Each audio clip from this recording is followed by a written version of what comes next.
Hapo awali katika tamthilia ya Hebu Tuongee, Bi Saida ashuku kuwa kuna jambo linalomsumbua Pendo. Johari yapata faraja kutoka kwa Bi Saida baada ya kumshirikisha katika hali yake Pendo, maana kupitia hilo Bi Saida aliwapatanisha. Pendo amsamehe Johari na wanarudi kuwa marafiki wakuu. Mwanafunzi afunguka kwa Bi Saida kuhusu mwalimu wa kiume anayetumia mamlaka yake vibaya.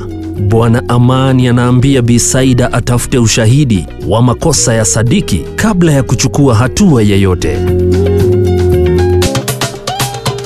Bi Saida anachukua fursa kumweleza mwalimu mkuu jinsi somo lake linavyoendelea.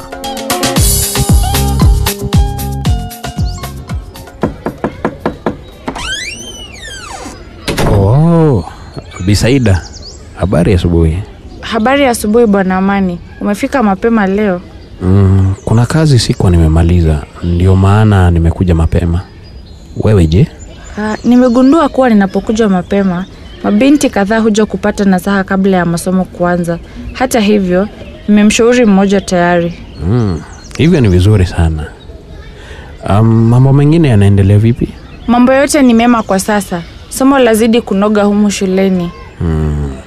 Bahati mbaya ni wanafunzi tu wanafaidika. Nilitarajia kufikia sasa tungekuwa na wazazi kadhaa upande wetu.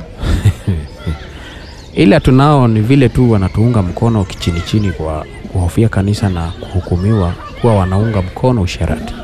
Inasikitisha kuwa hata watu wazima hawawezi kuongea huru kuhusu mambo yanayohusu jinsia wa ujuzi wa kimaisha. Tuwe na tumaini kwamba wakati utabadili mitazamo yao. Ikiwa kanisa litaendelea kutupinga na mchungaji aendelee kuwatembelea watu nyumba kwa nyumba, basi watu wataendelea kunyamaza na kuniunga mkono kupitia ujumbe wa simu.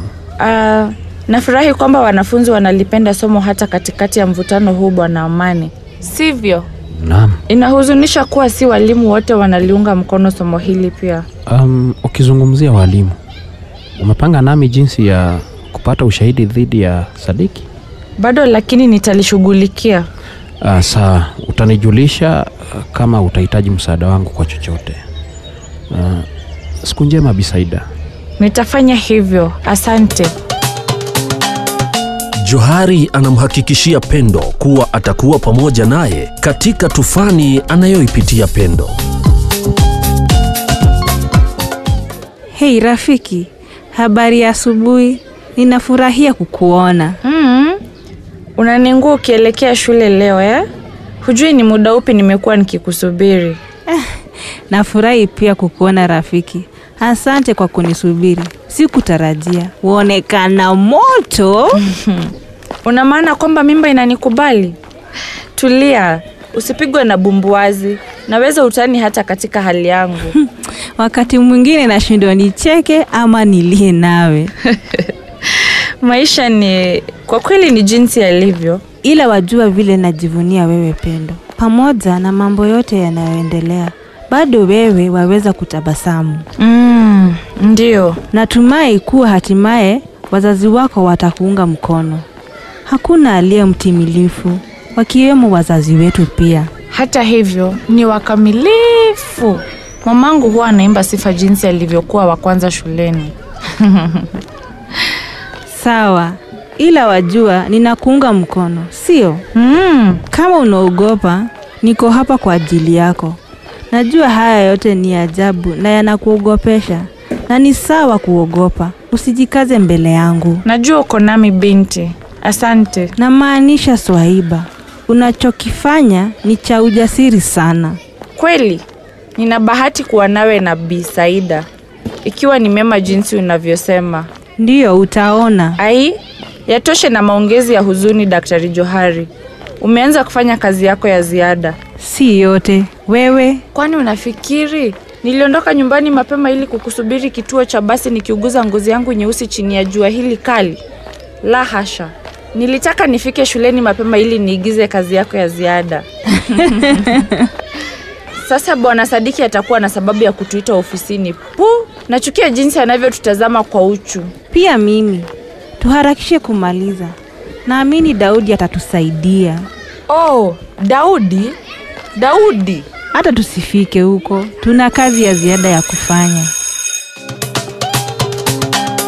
Shuleni, Pendo na Johari wanawasili mapema ili waweze kumalizia kazi ya ziada. Pendo anachukua fursa hiyo kwenda kumuona Bi Saida.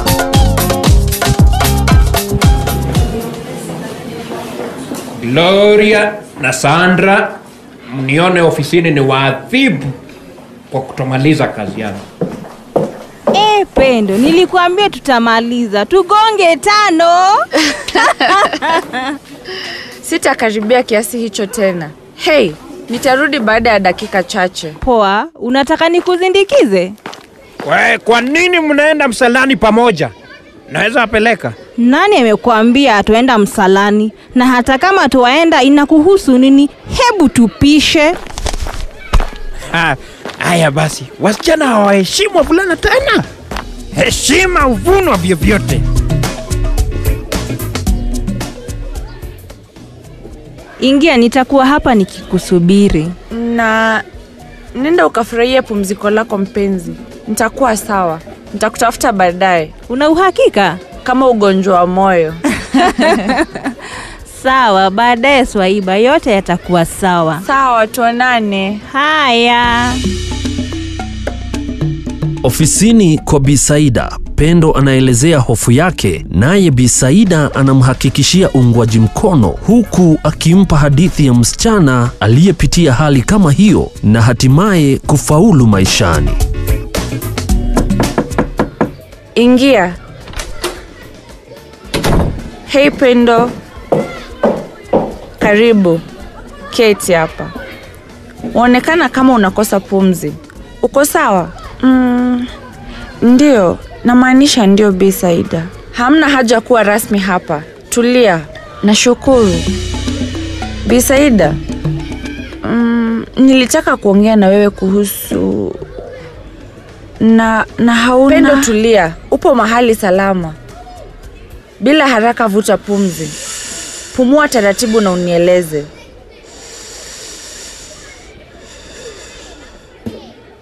Niko na shida kubwa Bi Saida. Unajua mama yangu ataniua na nitamuua baba yangu kwa kumkatisha tamaa. Alafu atamuua mama yangu. Pendo, unataka kuitunza mimba? Hapana. Namaanisha ndio. Sijui ninachokijua. Nina hofu ya kujiua. Pendo, najua kila kitu kinaonekana kuwa giza kwa sasa hivi. Na unafikiri umefeli maishani. Ila niamini ninapokuambia kuwa haujafeli. Una maana gani?